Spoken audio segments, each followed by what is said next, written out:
اور توبہ کی توفیق بھی اللہ دیتے ہیں۔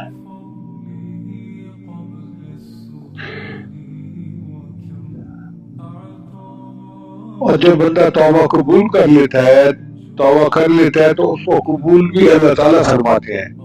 تو بندے کی توبہ دو بریکٹوں کے درمیان ہوتی ہے، ایک اللہ کی توفیق اور دوسری اللہ تعالیٰ کی طرف سے قبولیت۔ اللہ تعالیٰ اتنے کریم ہے۔ اب یہاں سوال پیدا ہوتا ہے کہ جب اللہ تعالیٰ توبہ کا حکم فرماتے ہیں تو گناہ سے بچائی کیوں نہیں لیتے ہیں؟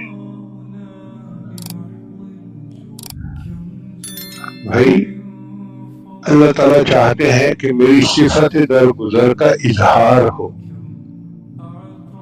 اللہ تعالیٰ اپنی صفت عفو کا اظہار فرمانا چاہتے ہیں، اس لیے نفس کی وجہ سے، شیطان کی وجہ سے انسان گناہ کرتا ہے اور اللہ کی طرف رجوع کرتا ہے، اور ایسا بندہ اللہ کو بہت پیارا